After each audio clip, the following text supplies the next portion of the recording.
Tai prisistatysiu, esu tikrintoja ekspertė Reta Butkevičiūtė. Ir šiandieną aš Jums pristatysiu apie ekologiško maisto produkto sudėtį, apie ženklinimą, apie receptūrų patvirtinimą, ženklinimo etikečių suderinimą, visą tą procesą, kokios yra dažniausios klaidos daromos ir atsakysiu Jūsų klausimus.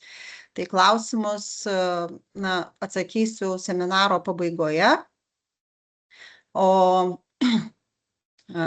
galite taip pat klausimus rašyti ir į čatą.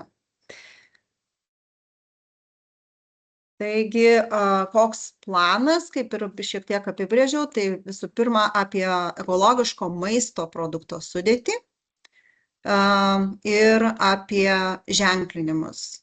Bus pagrindinė tema, ir taip pat visų pirma pristatysiu apie įstaigos Ekoagros veiklą.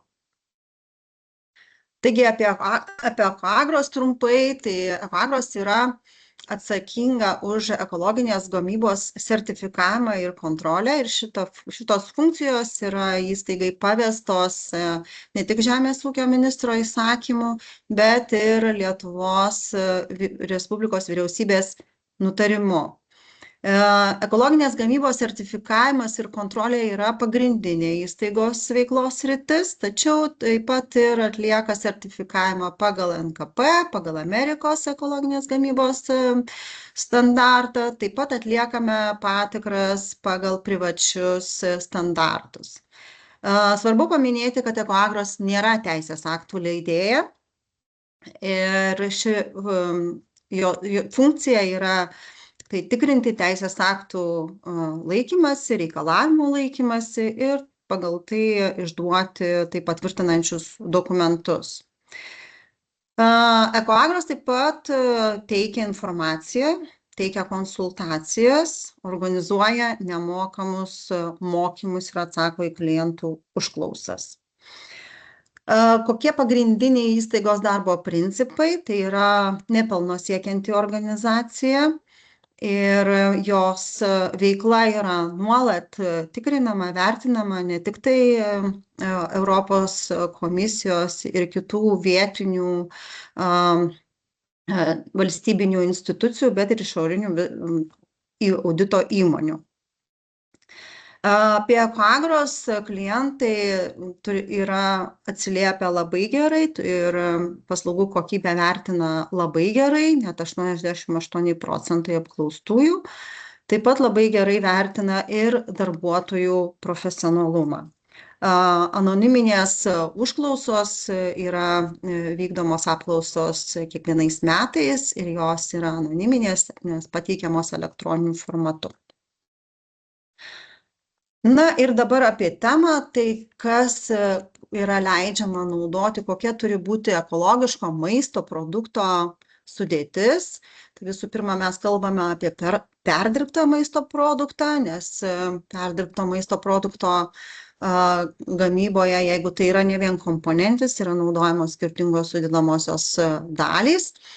Tai perdirbtą maisto produktą turi iš esmės sudaryti žemės ūkio kilmės sudedamosios dalys. Ir, jeigu tai yra sudedamoji dalis vanduo ar druska, tai jau į tą kiekį yra neatsižvelgiama, kiek yra vandens ar druskos. Ekologiška sudedamoji dalis negali būti kartu su ta pačia neekologiška sudedamąja dalimi.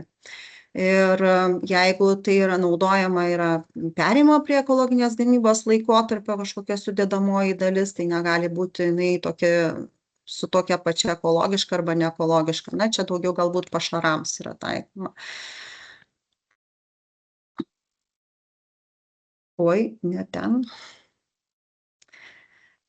Toliau, kas liečia sudėtį, gali būti naudojami perdirbant maistą ir kitos sudedamosios dalys, tai kaip pagalbinės medžiagos arba maisto priedai, ir kurios yra leidžiamos naudoti ekologinėje gamyboje pagal 24 straipsnį.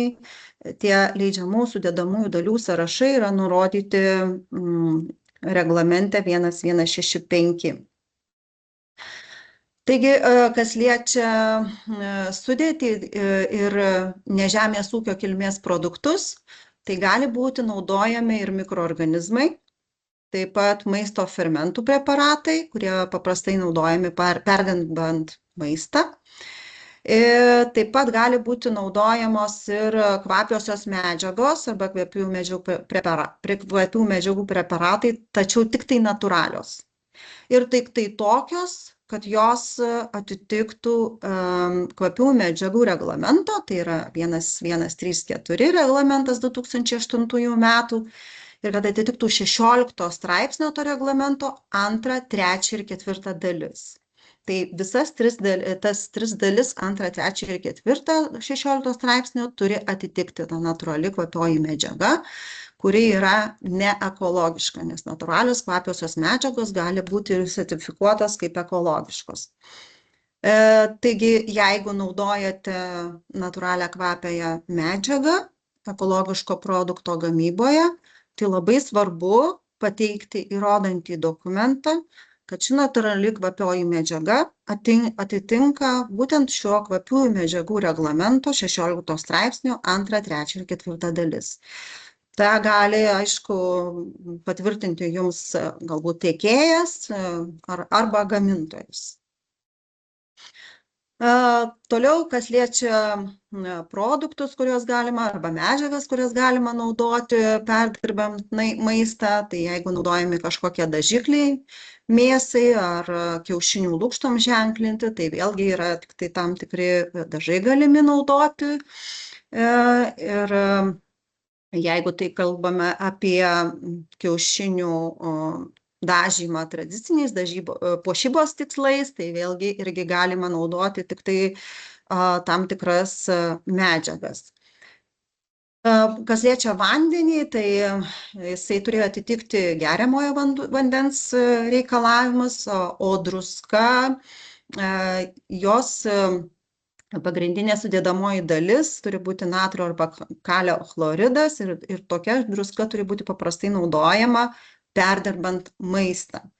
Žinoma, reglamente yra nurodyta, kad galima naudoti ekologišką ir neekologišką druską, tačiau detalių taisyklių ekologiškos druskos gamybai kol kas nėra. Tai leidžiama yra naudoti ir tokia druska, nors rinkoje tikrai jau galima įsigyti ir ekologiškos druskos. Taip pat galima naudoti ir mineralus, arba įskaitant mikroelementus, vitaminus, aminorūgštis, maistinės mikromedžiagas, tačiau jau čia labai yra ribota ta galimybė, tai juos galima naudoti, jeigu yra tiesiogiai teisiškai privaloma. Na, tarkim, pavyzdžiui, vitaminas D kūdikių maiste, jisai privalo būti pridėtas, nes to reikalauja teisės aktai.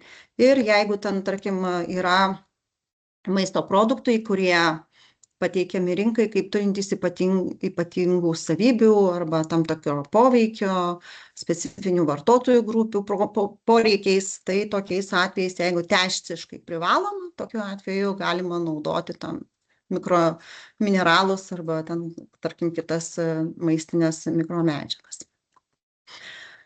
Kas liečia ekologišką perdirbtą maistą, tai ekologiškų žemės ūkio kilmės žaliavų produkte gali būti ne mažiau kaip 95% nuo visų žemės ūkio kilmės žaliavų. Tai reiškia, kad tuos labai dažnai būna klausimas, vadinasi, aš 5% galiu dėti neekologiškos žaliavos. Taip, kaip ir... Jeigu taip sakant, kaip ir galima, tačiau, kad tikrai galėtumėte, tai yra tam jau kelias, reikia nueiti tam tikrą kelią, vadinasi, yra išpildyti tam tikras sąlygas, kurios yra nurodytos ekologinės gamybos taisyklėse patvirtintose ministro įsakymo 375. Ir ten yra nurodyta visa tvarka, ką reikia daryti, norint gauti leidimą naudoti neekologišką žemės ūkio kilmės žaliavą. Tai vadinasi, rinkoje jos turi nebūti arba jos labai labai ribotas kiekis yra ir panašiai. Ir tas leidimas išduodamas tik tai 6 mėnesiams.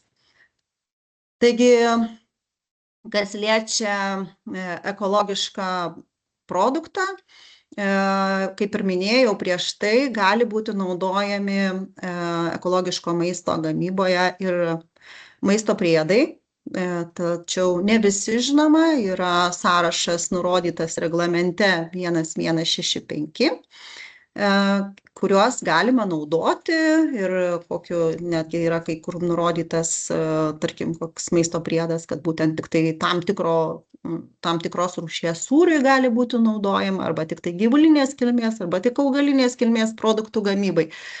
Tai jeigu jie yra pažymėti žvaigždute, vadinasi, jie irgi turi būti skaičiuojami kaip žemės ūkio kilmės sudedamosios dalys.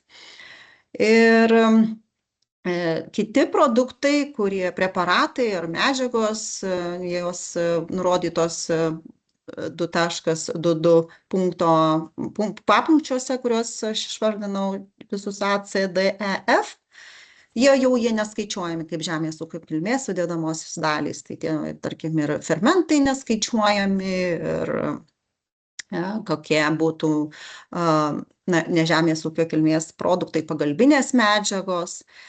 Kas liečia mieles arba mielių produktus, tai jau mielės jos yra skaičiuojamos kaip žemės ūkio kilmės sudedamosios dalys. Nors mielės gali būti naudojamos maisto produkto gamyboje neekologiškos, tačiau jų kiekis skaičiuojamas kaip žemės ūkio kilmės sudedamoji dalis. Taigi, skaičiuojant ir vertinant tai, ar yra produktas ekologiškas ar ne, tai yra labai svarbu atkreipti dėmesį, kad tų ekologiškų žemės ūkio kilmės žaliavų būtų ne mažiau kaip 95% nuo visų žemės ūkio kilmės sudedamųjų dalių.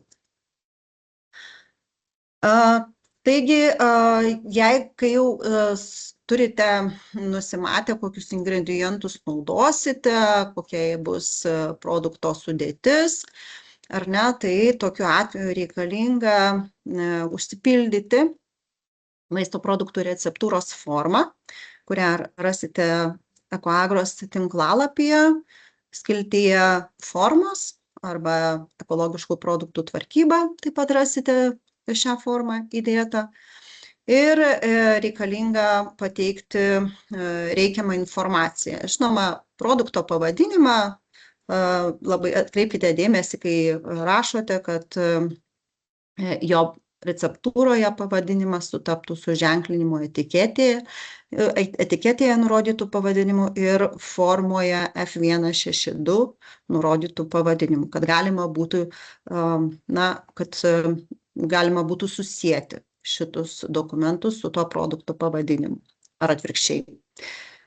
Taigi, svarbu yra nurodyti, kokias žemės ūkio kilmės žaliavas naudojasite, tarkim, koksai ekologiškas pienas, ekologiškas cukrus, tada ekologiška natūrali kvapioji medžiaga, arba tiesiog, jei galbūt jinai bus ne ekologiška, bet natūrali kvapioji medžiaga, tai tokiu atveju į šį stulpelį visas ekologiškas ir neekologiškas žemės ūkio kilmės žaliavas surašome. Žinoma, kaip ir minėjau, jeigu tai yra neekologiška žemės ūkio kilmės žaliava, tai tokiu atveju turi būti ir leidimas išskyrant natūralias kvapiąsias medžiagas arba maisto priedus, kurie pažymėti žvaigždute.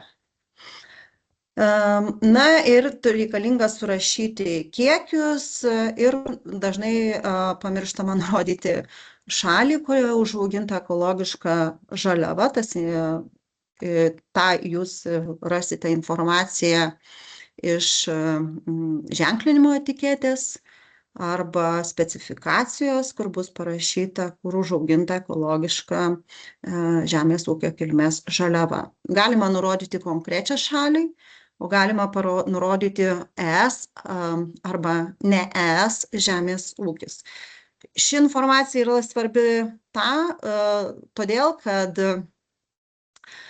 matydami, kokį procentą sudaro ES šalyje užaugintos žaliavos, kokį procentą ne ES užaugintos žaliavos, žinosite tada, kokią nuorodą pateikti po ES logotipų ženklinime. Na, taip pat receptūroje reikalinga nurodyti ir nežemės ūkio kilmės žaliavas.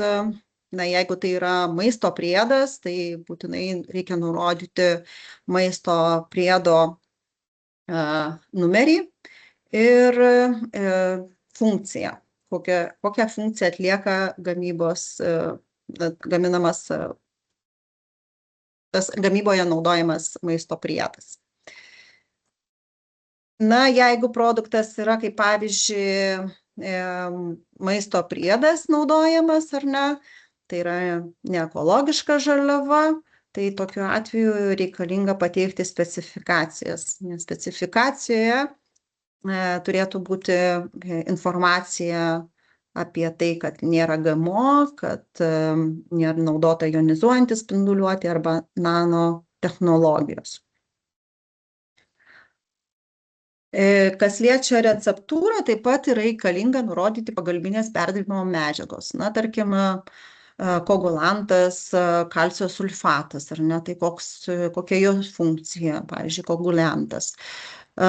Ir atsakyti į receptūroje pateiktus klausimus, tai čia jums yra kaip ir tokios gairės užduodamos, kad jūs turite turėti ir saugoti dokumentus, kurių prireiks patikros metu, kad galėtumėt įrodyti, ar tas neekologiškas ingredientas neturi genetiškai modifikuotų organizmų, kad nepagamintas naudojant nanotechnologijas ar jonizuojančią spinduliuotę. Na ir žinoma, jeigu kalbam apie ekologiškas produktus, kurie buvo panaudoti, tai tada irgi turėkite informaciją įrodančią, kad ta žaliava buvo užauginta vienoje ar kitoje šalyje. Na, kas liečia receptūrą, ji turi būti patvirtinta Ekoagros ir kai Ekoagros patvirtina receptūrą, tokiu atveju jau galite naudoti gaminti produktą pagal patvirtintą sudėtį. Jeigu yra nustatoma trūkumų, tada gaunate iš Ekoagros sprendimą, kur nurodytos priežastys ant pačios receptūros, kodėl yra ji netvirtinta. Kokios dažniausios yra netvirtinimo priežastys? Tai netvirtinamos dažnai, kad trūksta informacijos, jeigu yra naudojama neekologiška žaliava, tai trūksta informacijos, kaip ir apie tas minėtas, tarkim, dėl GMO ar nano medžiagų panaudojimą, apie tas gamybos technologijas. Dažnai būna receptūroje nurodoma tiesiog, kad natūrali kvapioji medžiaga, bet neaišku kokia. Tai yra labai svarbu, nes tos sudėtinės dalys, kurios nurodytos receptūroje, jos turi būti tos pačios perkeltos į ženklinimo etiketę, kur yra pateikiama informacija apie produkto sudėtį. Tai kvapiosios medžiagos pavadinimas irgi turi būti tikslus, tarkim, natūrali citrinų kvapioji medžiaga. Na, taip pat visą laiką būna nurodytas fermentas ar raugas, kokį jūs naudosite, tai jau kokius, pavyzdžiui, gali būti naudojami vieną kartą toks, kitą toks, tai visų tų fermentų specifikacijas pateikite ir nurodykite visus, tarkim, fermentas ten toks ir toks, arba toks ir panašiai pagal turbūt poreikiai jūs naudosite, gali būti naudojama skirtingi. Na, būna taip pat dažnai nepateikiama nuoroda į šalį, kurioje užauginta ekologiška žaliava. Ir, na, maisto priedo numeris arba pagalbinės perdirbimo medžiagos funkcija. Tai tokie netitikimai gali tiesiog jums sutrikdyti tą tokį procesą, ar ne, užimti daugiau laiko. Atkreipkite į tai dėmesį. Kas liečia ženklinimą, tai kiekvienas vartotojas tikrai labai daug lemia jo sprendimas įsigyti ar neįsigyti produktą, vertina ženklinimo informaciją, todėl tos informacijos pateikimas ir kad vartotojas nebūtų suklaidintas yra labai svarbi, kad palaikyti ir išlaikyti vartotojo pasitikėjimą. Ženklinant perdirbtą maisto produktą, sufasuotą maisto produktą, yra reikalavimas, kad ženklinimo etiketėje sufasuoto perdirbto maisto atveju turi būti nurodytas ir ES logotipas. Na, kas liečia logotipą, tai jis yra nenaudojamas, jeigu ženklinamas produktas, kuris yra perėjimo prie ekologinės gamybos produktas. Jeigu produkte yra mažiau negu 95% ekologiškų žaliavų, tokiu atveju toksai produktas nėra ekologiškas ir negali būti naudojamas ES logotipas. Taigi ekologinės gamybos ženklai tokiu atveju negali būti naudojamas. Pavyzdžiui, žvejybos produktas ekologiškam aliejuje, tarkim sardinės, ekologiško pomidorų padaže, ar ne. Tai jau čia toks produktas bus neekologiškas, turintis ekologiškų sudedamųjų dalių ir ES logotipas yra, na, neturi būti atvaizduojamas ir jisai, kaip ir sakiau, yra neekologiškas. Taip pat šalia logotipo yra reglamente nurodyta, kad gali būti naudojami nacionaliniai ir privatūs logotipai. Ir ES logotipas neprivalomas ženklinant ekologiškus pašarus, dauginamąją medžiagą arba produktai, kurie yra pagaminti trečioje šalyje, tai reiškia importuoti iš ne ES šalių. Kas liečia ženklinimą, be ES logotipo Lietuvoje pagaminti arba paženklinti produktai turi būti ženklinimo etiketėje šalia ES logotipo atvaizduotas ir nacionalinis ekologiškų produktų ženklas. Kas liečia spalvas, tai verta paminėti, kad 2018 metų reglamente 848 yra jau tokius yra nurodytas nuostata, nurodyta, kad ženklai gali būti tos pačios žalios spalvos, kaip ir standartinė, gali būti kaip ir nacionalinio ženklo spalva. Tai tarkim, gali būti ir vienas, ir kitas ženklas Lietuvos atveju tamsiai žalios spalvos. Kas liečia ženklinimą produkto, tai, kaip ir minėjau, perdirbto fasuoto maisto atveju ženklinimo etiketė turi būti derinama su Ekoagros, tokios derinamos galutiniam vartotojui skirta etiketė. Jeigu ženklinamas produktas, kuris bus skirtas tolimesniam perdirbimui arba verslas verslui ar ne parduoda produktą, tai tokiu atveju neprivalomas ES logotipas, tačiau vis tiek, na, jeigu kalbame apie galutiniam vartotojui skirtą ženklinimo etiketę, tai tokiu atveju ženklinimo etiketės jos turi būti suderintos ir nurodytas ženklinimo etiketėje ES logotipas. Jeigu jau naudojamas yra ES logotipas, tai būtinai turi būti nurodytas sertifikavimo įstaigos kodas, tiksliau kontrolės įstaigos arba kontrolės institucijos kodas, kuri paskutinį paruošimo veiklą kontroliavo, tai reiškia ženklinimo procesą kontroliuoja. Tai sertifikavimo įstaigos arba kontrolės institucijos kodas. Taip pat turi būti nurodytas ir nuoroda vietos, kur užaugintos ekologiškos žaliavos.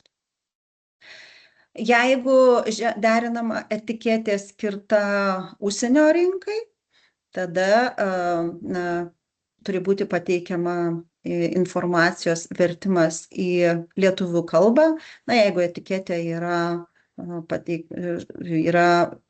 anglų kalba, tai suprantama anglų kalba, tačiau kitomis kalbomis tikrai reikalinga pateikti informaciją su vertimu į lietuvių kalbą. Kas liečia, kaip ir minėjau, HIFAS-uotą produktą, tai turi būti nurodytas ES logotipas su privalomom nuorodom. Ir tame pačiame regos lauke turi būti nurodytas ir nacionalinis ekologiškų produktų ženklas. Taip pat sudedamųjų dalių sąrašas. Ir taip pat dar turėtų čia užtušuota, bet ir turi būti ir gamintojo arba savininko pavadinimas ir adresas. Tai čia yra privalomos ekologinės gamybos ženklinimo privaloma tokios nuostatos. Aišku, žinoma, kad ženklinimo etiketėje turi būti ir kitos nuorodos, kurios yra privalomos pagal bendruosius reikalavimus. Kas liečia ženklus, tai kaip matote, ženklinimo etiketėje jau pareiškėjas pateikė ir matmenis ženklų. Tai yra svarbu, nes ženklams yra taikomi reikalavimai, kokio jie gali būti pločio ir aukščio, koks turi būti pločio ir aukščio santykis tiek ES logotipo, tiek ir nacionalinio ženklo. Jeigu ženklinimo etiketė parengta, ženklinimo etiketės projektas parengtas pagal ekologinės gamybos reikalavimus, ženklinimo reikalavimus, tokiu atveju Ekoagros ekspertas, jis jums patvirtins tą ženklinimo etiketę spaudų, kad jinai yra suderinta. Jeigu kažkas netitinka, tada tokiu atveju irgi parašoma, kokie yra trūkumai ir koks teisinis pagrindas. Taigi, galima ženklinti produktus, tik tai turint suderintą ženklinimo etiketės projektus. Kas liečia išimtis, tai perdirbto maisto atveju tie ekologinės gamybos terminai gali būti vartojami prekiniam pavadinime ir sudedamųjų dalių sąraše, kai toks sąrašas yra privalomas. Tai pavyzdžiui, spiritinių gėrimų kategorijos produktams yra neprivaloma jų ženklinime nurodyti sudedamųjų dalių sąrašo. Labai daug informacijos ir labai gera maisto ženklinimo sistema yra Europos komisijos nuorodą pridėjau, kur galite rasti pagal produkto kategoriją, kokie jos yra privalomos ženklinimo etiketėje nuorodos. Na, o kitos ekologiško produkto ženklinimo etiketės nuorodos yra, kaip ir minėjau, šalis, kur užaugintos žaliavos, nuoroda į ekologiškumą, bet kas liečia nuorodų naudojimą, veiklos vykdytojas gali tam tikrus įrašus pateikti ir produkto lydinčiuose dokumentuose. Tai turi būti produkto pavadinimas ženklimo etiketėje, kontrolės institucijos kodas ir identifikavimo žyma bei veiklos vykdytojo pavadinimas ir adresas. Nuorodų naudojimas supakuoto produkto ženklimo jau antrinėje pakuotėje, tai irgi labai svarbus, kad galėtumėm identifikuoti, ar tas produktas tikrai ekologiškas, darant atsekamumą ir panašiai. Ir, kaip minėjau, gali būti ženklinimo informacija tam tikra pateikta ir produkto lydinčiajame dokumente. Jeigu neginčiamai, galima jį susijęti su produkto pakuote, tara arba transporto priemonė. Kitas, ką norėjau atkreipti dėmesį, tai yra tam tikros nuorodos, kurios yra pateiktos reglamento 30 straipsnio 3 dalyje. Tai kad, jeigu yra naudojamos ženklimo nuorodos, tai jos tokios pačios spalvos turi būti, tokio pačio dydžio ir šrifto, kaip ir ekologinės gamybos terminas. Neturi išsiskirti ekologinės gamybos terminas ženklinime, nei kitos nuorodos į ekologiškumą. Ir svarbu, kad produkto etiketėje, kuri yra produktas, tarkim, neekologiškas, turi būti nurodytas ir sertifikavimo įstaigos kodas, kuris paskutinis atliko paruošimo veiklos kontrolę. Ir, žinoma, identifikavimo žyma. Jeigu, kaip ir minėjau, produktas yra ekologiškas, bet, pavyzdžiui, jisai yra neperdirbtas, bet naudojami ekologiškumo terminai, tai, ir kaip minėjau, jeigu yra parduodama verslas verslui ar ne, tai vis tiek tos kontrolės institucijos kodas etiketėje turi būti nurodytas taip pat ir gamintojas ar savininkas, jo pavadinimas ir adresas, bei kaip ir identifikavimo žyma, pagal ką būtų galima atsekti produktą. Kitas svarbus momentas, kaip ir minėjau, ženklinimo etiketė ir receptūroje yra įvardinama šalis, kur buvo užaugintos žemės ūkio kilmės žaliavos, ekologiško žemės ūkio kilmės žaliavos. Taigi, jeigu yra dedamas ES logotipas, tarkim, jeigu tai būtų dauginamoji medžiaga, kur jau tas ES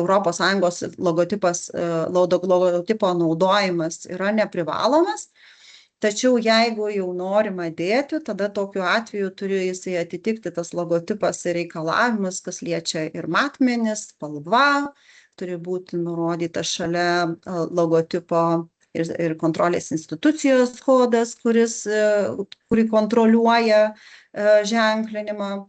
Taip pat turi būti nurodytas ir vietos, kur užaugintos žemės ūkio kilmės žaliavos, tai yra ekologiškos. Nuoroda gali būti žemės ūkis, kai jos užaugintos Europoje, ne žemės ūkis, kai užaugintos ne Europoje, arba gali būti ir ne žemės ūkis, kai vienos užaugintos ES, o kitos ne ES. Taip, jeigu vietoj ES žymos naudojama šalis arba regiono pavadinimas, tarkim, Lietuvos žemės ūkis, tai tokiu atveju taip pat gali būti tokis pavadinimas naudojamas, tą jau reglamentas leidžia. Ir jeigu kažkokios, tai tarkim, ES šalies yra žaliavos ir ne ES šalies žaliavos yra naudotos, tai gali būti neatsižvelgiama į mažą produkto masės dalį sudarančių sudedamųjų dalių kiekis. Ir jeigu tas bendras, tarkim, ne ES šalies žaliavos neviršė 5%, tada tokiu atveju galima naudoti nuorodą tik tai ES žemės ūkis. Na, tarkim, būtų paimkim, tarkim, kokie, nežinau, rauginti agurkai ar ne, ir naudotas ne ES užauginti pipirai juodieji ar ne, tai jų yra, jeigu mažiau negu 5%, tada galima nurodyti ženklimo etiketėje, kad žemės ūkis. Jau neįvardinti tos, kad pipirai užauginti ne ES. Tai kas liečia ženklimo reikalavimus, tai Ekoagros tinklalapyje galite rasti labai gerą įrankį, kuris jums padėtų parengti teisingai ženklimo etiketės projektą. Bei taip pat pasinaudokite ir Europos komisijos informacinė maisto ženklinimo sistema, kur yra pateikti visa informacija, kas turi būti ženklimo etiketėje pagal bendruosius reikalavimus. Taigi, Ekoagros tinklalapyje yra skiltyje paslaugos, ekologiškų produktų tvarkymas. Rasite skiltį apie ženklinimo klausimyną. Ir šis klausimynas, kaip ir sakau, jums tikrai padės atsakyti į daugumą klausimų. Ir daug pateikta yra informacijos apie tai, ką reikia žinoti prieš siunčiant ekologiško maisto ženklimo etiketės projektą suderinimui į VŠE Ekoagros. Kas liečia tą patį klausimyną, kur jį rasti, kaip ir sakiau, Ekoagros tinklalapyje, maisto produktų tvarkymas. Ir toliau rasite skiltį ekologiškų produktų ženklinimas ir čia jau rasite konkrečius klausimynus. Jis klausimynas gali būti apie perdirbtą maisto produktą, apie vienkomponentį maisto produktą ekologišką ir kiti klausimynai čia galbūt jau daugiau susiję su kitas neekologiško perdirbto maisto produkto, kuris turi ekologiškų sudedamųjų dalių klausimynas. Tai tikrai reti produktai, bet jie vis tiek turi būti sertifikuojami ir ženklimo etiketė taip pat turi būti suderintas su Ekoagros. Svarbu dar tai, kad atkreipti dėmesį, kad tikrai nereikia siųsti suderinimui kiekvienos ženklimo etiketės projekto, jeigu skiriasi, tarkim, išfasavimas. Yra, tarkim, litras obuolių sulčių, 500 ml obuolių sulčių, jeigu informacija yra ta pati, ženklai tie patys, ženklų dydžiai tie patys, jų išsidėstymas tas pats, tai tikrai tokiu atveju jau nereikia derinti tų skirtingų ženklimo etikečių.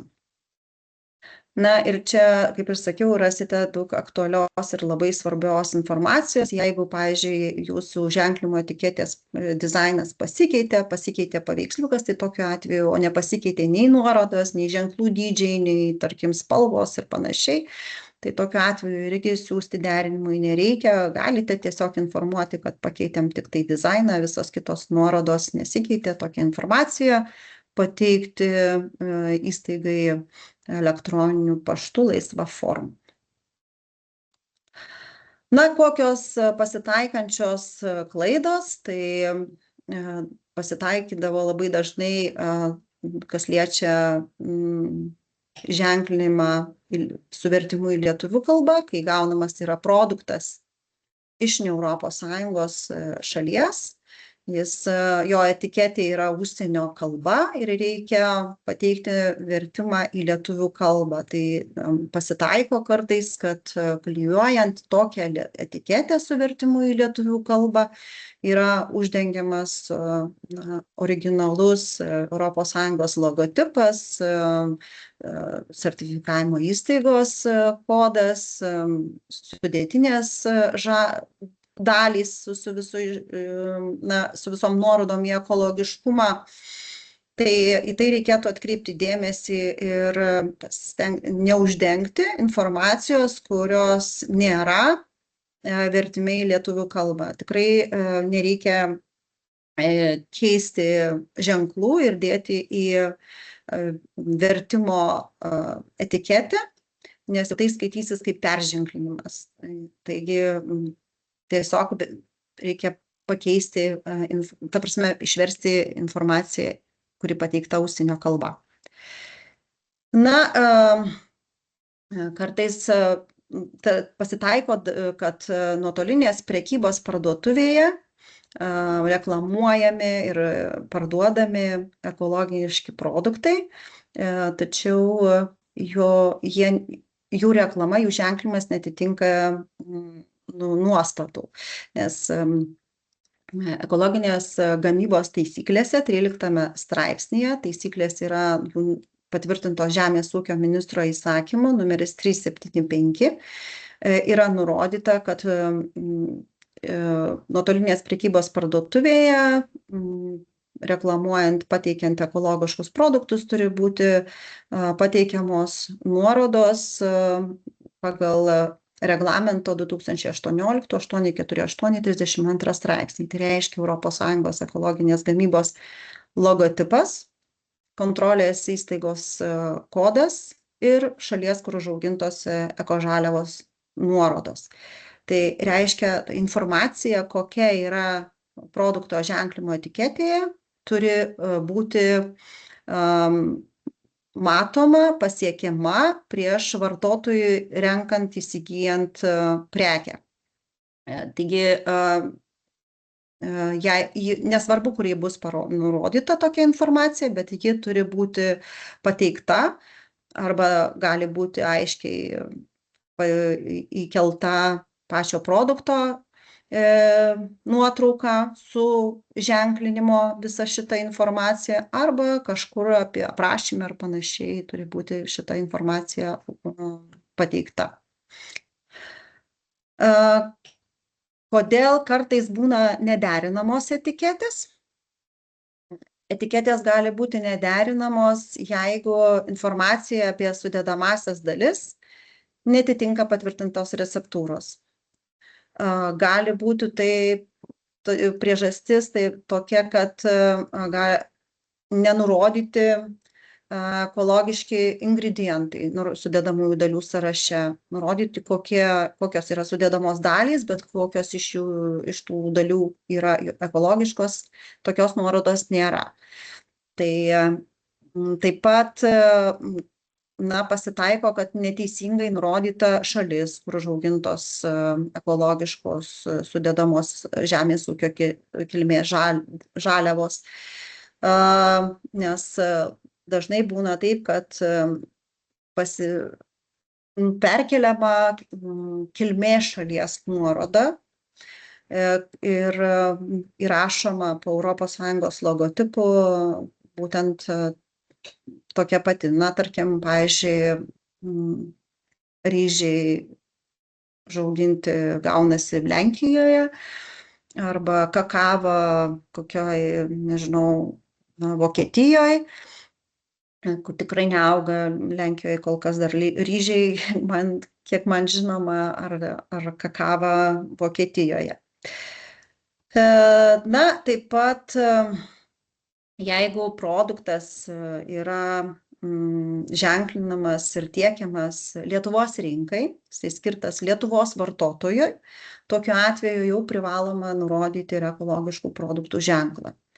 Tai pasitaiko, kad toks nenurodomas ženklas, tai atkreipkite į tai dėmesį ir tiksliai nurodykite natūralios kvapios medžiagos pavadinimą.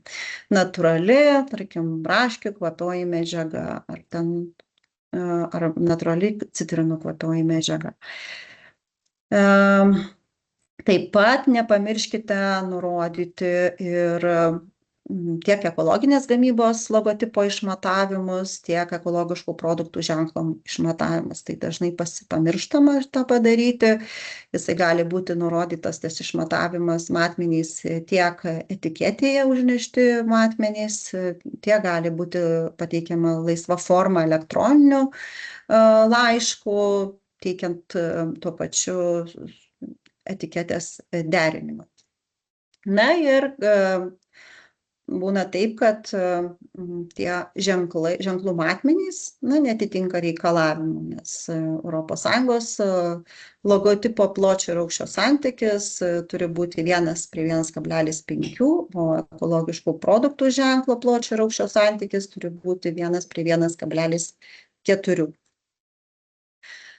Na ir apibendrinant pabaigai, tai turbūt jau supratote, kad ekologiškų produktų sudėtis yra vertinama prieš patvirtinant receptūrą.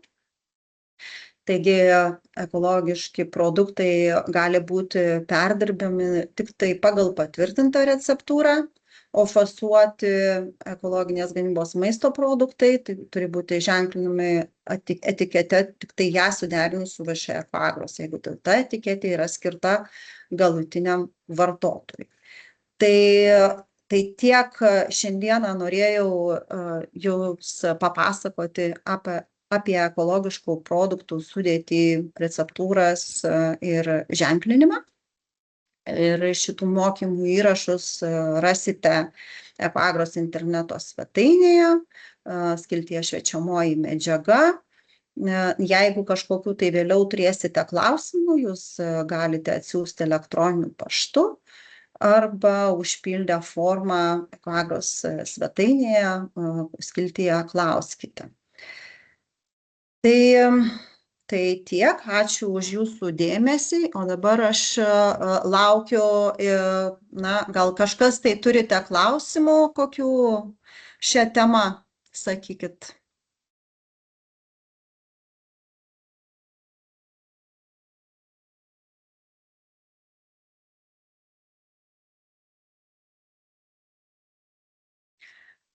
Pokalbių čiate irgi matau, kad klausimų nėra, visiems turbūt labai viskas aišku.